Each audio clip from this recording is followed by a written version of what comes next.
কেউ কথা রাখেনি। ৩৩ বছর কাটল, কেউ কথা রাখেনি। ছেলেবেলায় এক বৈষ্ণবী তার আগমনী গান হঠাৎ থামিয়ে বলেছিল, শুক্লা দ্বাদশীর দিন অন্তরাটুকু শুনিয়ে যাবে। তারপর কত চন্দ্রভোগ অমাবস্যা চলে গেল, কিন্তু সেই বৈষ্ণবী আর এলো না। ২৫ বছর প্রতীক্ষায় আছি। মামাবাড়ির মাঝি নাদের আলী বলেছিল, বড় হও দাদা ঠাকুর, তোমাকে আমি ৩ প্রহরের বিল দেখাতে নিয়ে যাব। সেখানে পদ্মফুলের মাথায় সাপ আর ভ্রমর খেলা করে।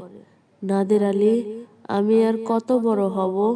আমার মাথা এ ঘরের ছাদ ফুঁড়ে আকাশ স্পর্শ করলে তারপর তুমি আমায় ৩ প্রহরের বিল দেখাবে?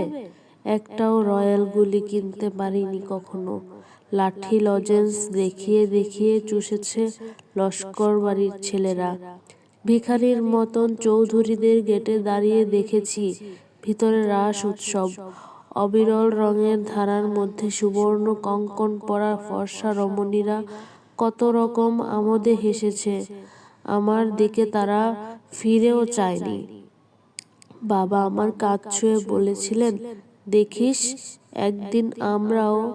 বাবা এখন অন্ধ, আমাদের দেখা হয়নি কিছুই। সেই রয়্যালগুলি, সেই লাঠি লজেন্স, সেই রাস উৎসব আমায় কেউ ফিরিয়ে দেবে না।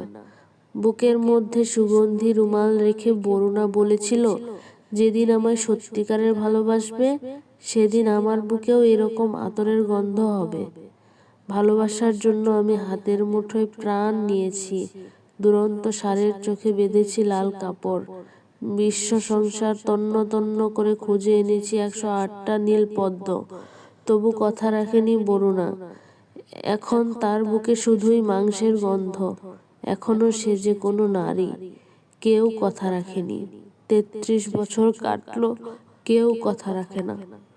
কেউ কথা রাখেনি। সুনীল গঙ্গোপাধ্যায়।